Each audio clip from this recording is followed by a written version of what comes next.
नमस्ते प्रणाम। मैं आपका अपना विशु राय हाजिर हूँ विशु वारदात तक के एक और नए एपिसोड के साथ। कहानी शुरू करें उससे पहले जितने भी साथी हमारे प्यारे भाई बहन चैनल पर नए आए हैं, जुड़िए विशु वारदात तक के इस छोटे से परिवार से। अपना प्यार दीजिए, सपोर्ट दीजिए, चैनल को सब्सक्राइब करिए, बेल आइकन के बटन को ऑन कर लीजिए ताकि नोटिफिकेशन हमारे वीडियो की समय से आपको मिलती रहे। आते हैं आज की कहानी पर। दरअसल ये कहानी मेरे जितने भी साथी हैं, कई साथियों ने कमेंट किया है कि सर जो भी कहानी आप बताते हैं, किसी में जो भी अपराधी होता है उसे सजा क्या मिली, कोई ऐसी भी कहानी लेकर आइए जिसमें हमें यह पता चल सके कि जो अपराधी ने अपराध किया, हमेशा तो जेल सारे अपराधी जाते हैं, लेकिन अंत में उनको सजा क्या कोर्ट ने दी, ऐसी कोई कहानी लेकर आइए। तो मैं आज आपके सामने एक ऐसी सच्ची घटना लेकर आया हूं जिसका पिछले ही दिन यानी कि 2 तारीख को कोर्ट ने एक महिला अपराधी को आजीवन कारावास की सजा सुनाई है। तो आते हैं आज की कहानी पर। मैं बात कर रहा हूं उत्तर प्रदेश मेरठ की। मेरठ में एक थाना लगता है लिसाड़ी गेट थाना। लिसाड़ी गेट थाना के अंतर्गत एक कॉलोनी आती है रशीद नगर। रशीद नगर में 2 अप्रैल 2019 के दिन करीब 11 बज रहे थे। कुछ राहगीर वहां से गुजर रहे थे तो एक मकान में दरवाजा बंद था। तभी कुछ लोगों ने देखा कि अंदर आग जल रही है। शोर शराबा मचाया गया तो और भी लोग आए और दरवाजा खोलकर जैसे ही अंदर घुसते हैं तो देखते हैं कि आग काफी तेज है और आग के बीचों बीच उन्हें सिलेंडर दिखाई दे रहा था, बाकी कुछ दिखाई नहीं दे रहा था। घर में इतनी तेजी से आग फैल रही थी कि लोग दूर से ही कोई पानी मार रहा था तो कोई मिट्टियां मार रहा था तो कोई अपने अपने तरीके से सभी लोग आग बुझाने की कोशिश कर रहे थे। अंततः जब आग पर वहां के आसपास के रहने वाले लोगों ने आग पर काबू पाया तो जब अंदर जाकर उन्होंने देखा तो एक महिला जिसका नाम अफसाना रहता है, अफसाना आग में जलकर उसकी मौत हो चुकी थी। अफसाना की उम्र 22 से 23 साल थी। अब फौरन ही उसके पति को जैसे ही पता चलता है, जो बाहर रहता था अबरार अबरार भाग कर आता है कि उसके घर पर आग लगी हुई है। दरअसल वह किराए के मकान पर रहता था। जैसे ही वह पहुंचता है, देखता है कि उसकी पत्नी की लाश पड़ी हुई है और उसे पहचान पाना बिल्कुल ही मुश्किल है। अब उसका रो रो कर बुरा हाल रहता है। फौरन ही उसके घर वालों को खबर दी जाती है और वहां पर एक व्यक्ति पड़ोसी जो रहता है वह पुलिस को फोन करता है। अब मौका वारदात पर लिसाड़ी गेट की पुलिस पहुंचती है। लिसाड़ी गेट की जब पुलिस पहुंचती है तो वह लोगों को वहां से हटाकर जो अफसाना की बॉडी होती है उसे अपने कब्जे में लेकर उसका डीएनए जांच करवाती है और उसका सैंपल अपने पास सुरक्षित रख लेती है। तभी अभी पुलिस इस आग कैसे लगी, क्या कुछ उस लड़की के साथ हुआ, पुलिस जांच पड़ताल में पुलिस ने पाया कि सिलेंडर लीक होने की वजह से अफसाना खाना बनाने जा रही थी। इस वजह से सिलेंडर में आग लग गई और वह अपने आप को बचा नहीं पाई, जिससे उसकी मौत हो गई। तभी पास के ही रशीद नगर की ही रहने वाली एक और लड़की जिसका नाम जीनत रहता है, जीनत भी शादीशुदा रहती है, उसकी भी एक बेटी रहती है। अब जो बेटी रहती है वह काफी छोटी रहती है, लेकिन वह इतना पहचान सकती थी कि उसकी जो माँ है जीनत, वह किसके साथ जा रही है आ रही है। उसी दिन जिस दिन अफसाना की मौत होती है जलकर, उसी दिन जीनत घर से भी गायब हो जाती है।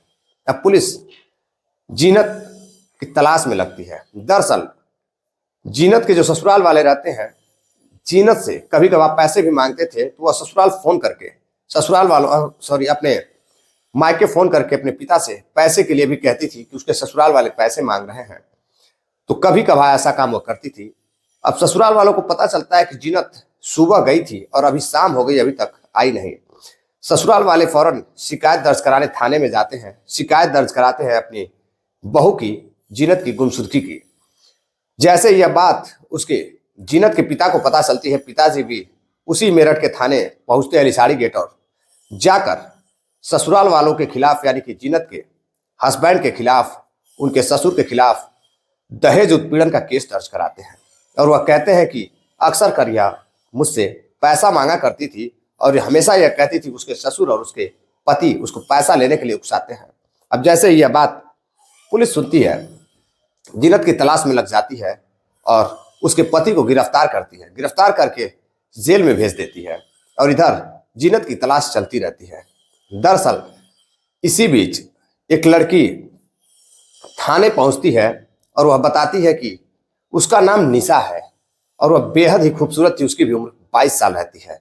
निशा एक प्रवीण नाम के लड़के से मोहब्बत करती है और वह उससे शादी करना चाहती है, लेकिन वह उसके साथ शोषण करता है, उसके साथ रेप जैसी घटना को अंजाम देता है और वह शादी करने से इनकार कर रहा है।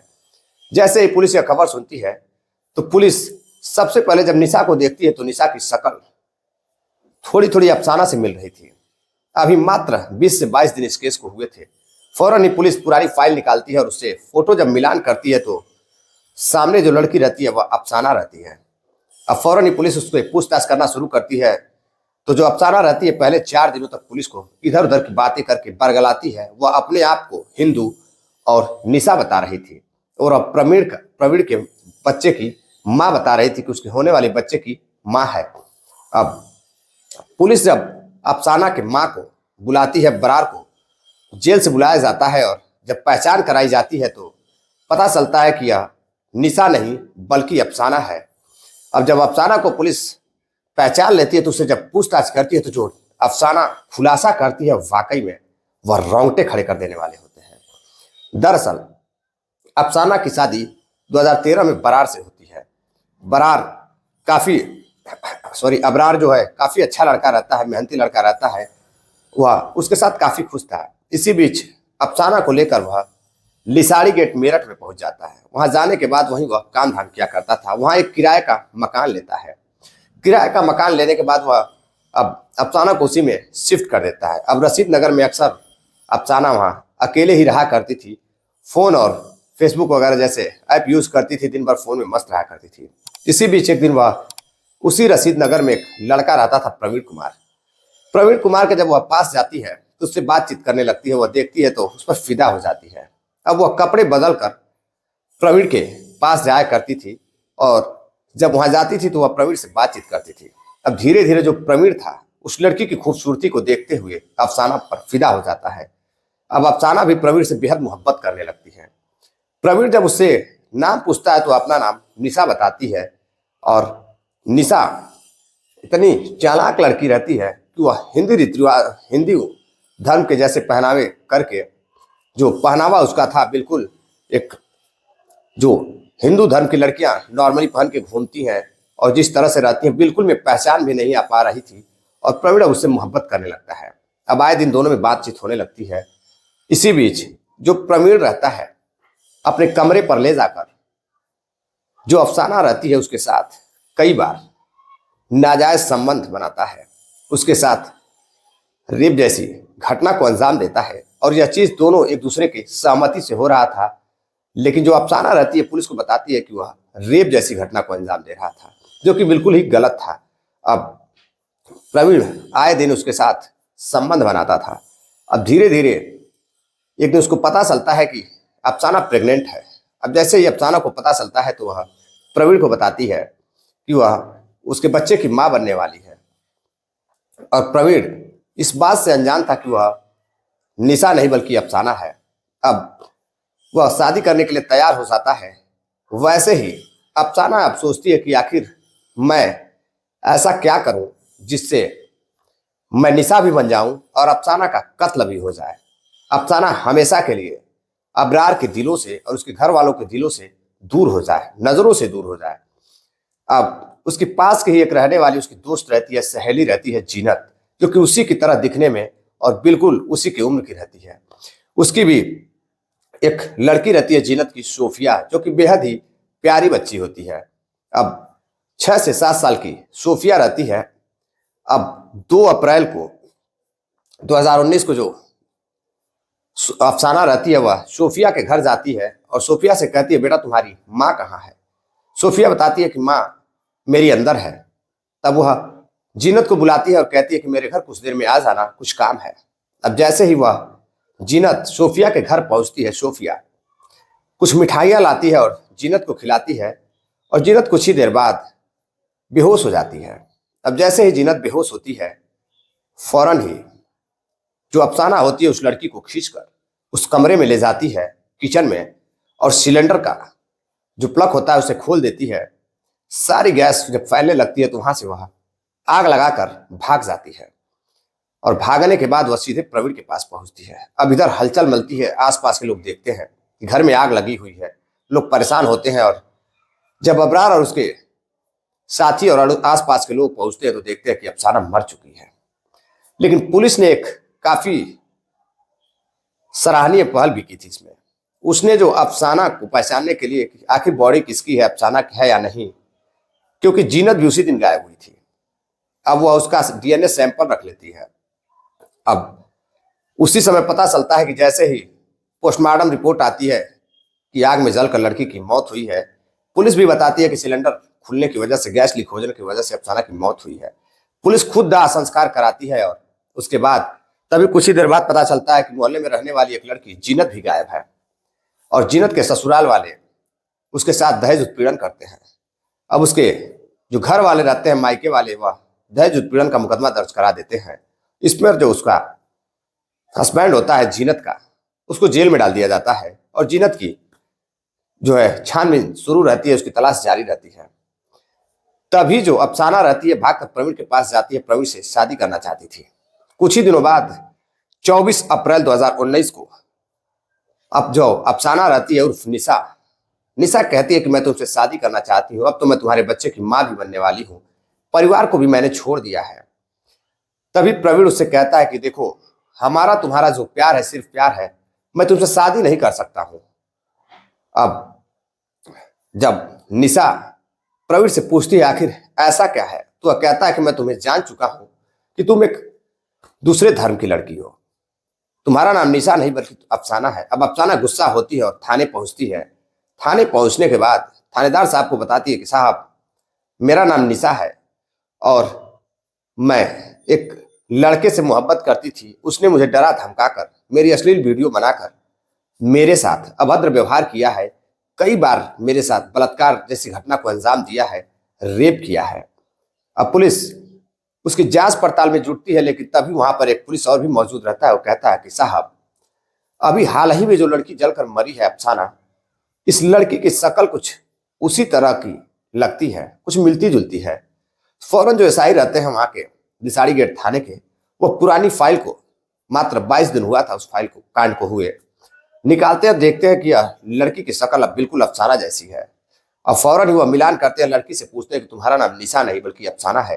अफसाना डर जाती है और कहती है नहीं साहब, मेरा नाम निशा है और मैं एक हिंदू लड़की हूँ। लेकिन सॉरी, तभी जो है उस अफसाना की माँ को बुलाया जाता है। अब जैसे ही अफसाना की माँ आती है, अफसाना की माँ बताती है कि अब मेरी बेटी अफसाना है, और वह रोने लगती है, कहती है बेटा तुम जिंदा कैसे बचे।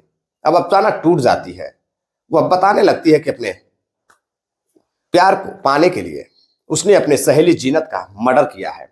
अब जैसे ही पुलिस यह बात सुनती है, सबूत भी सामने था, सब कुछ सामने था, फौरन ही पुलिस अफसाना को गिरफ्तार करती है और जेल भेजती है। जेल भेजने से पहले वह कोर्ट में पेश करती है और कोर्ट उसे जेल भेज देती है। अब लगातार केस चलता रहता है। जीनत के घर वाले भी चाहते थे कि उनकी बेटी को न्याय मिले, उनकी बहू को न्याय मिले, और जो गवाह था उसमें जिसने गवाही की थी वह जीनत की बेटी थी। जीनत की बेटी जिसका नाम सोफिया रहता है। सोफिया का भी रो रो कर बुरा हाल रहता है कि उनकी सहेली अफसाना ने ही उनका मर्डर कर दिया, सिर्फ एक हवस की आग को बुझाने के लिए, एक लड़के से मोहब्बत के लिए, वह भी झूठी मोहब्बत। अब लड़के ने खेल खेला और अपनी बातों से पलट गया, और जो अफसाना थी वह जेल चली गई। लेकिन अब केस चलता रहता है, केस चलता रहता है। जीनत के घर वाले भी केस लड़ते हैं, और अफसाना की दरिंदगी की सजा, उस हत्यारी लड़की को सजा दिलाने के लिए जीनत के घर वाले, उसके माँ बाप भी लगे रहते हैं। अब उधर जीनत के हस्बैंड को रिहा कर दिया जाता है, और कुछ ही साल बाद, धीरे धीरे 3 साल बाद, फिर कोर्ट सजा सुनाती है और 10 साल की सजा करती है। लेकिन फिर यह केस चलता रहता है। इसी बीच घर वाले मांग करते हैं कि इसको उम्र कैद होनी चाहिए। करीब 4 साल हो जाता है, और 2024 जनवरी शुरुआत में ही 2 तारीख को जो कोर्ट होती है वह अफसाना को उम्र कैद की सजा सुनाती है, और जीवन भर अब जेल में अफसाना को रहना होगा, वह अफसाना जिसने अपने पति को धोखा देकर अपनी सहेली की कत्ल कर, सहेली की हत्या कर, जिस सहेली की भी एक मासूम सी बेटी है सोफिया, अब उस बेटी का क्या होगा कि उसकी मां को उसकी सहेली ने अपने प्रेमी को पाने के लिए कत्ल कर दिया। अब दरअसल जो अफसाना रहती है उसे ना मोहब्बत मिलती है, ना पति मिलता है, और ना ही उसकी सहेली जिंदा है आज, सिर्फ उसकी एक हवस की आग मिटाने के लिए एक अफसाना की छोटी सी गलती की वजह से। दरअसल इस कहानी को सुनाने का उद्देश्य आपको जागरूक करना है, सावधान करना है, किसी को हैरान करना है या परेशान करना नहीं है, ना ही किसी के दिलों को ठेस पहुंचाना है। दरअसल कुछ साथियों ने चलते चलते कमेंट किया है, जिनके नाम मैं बता दूं आपको।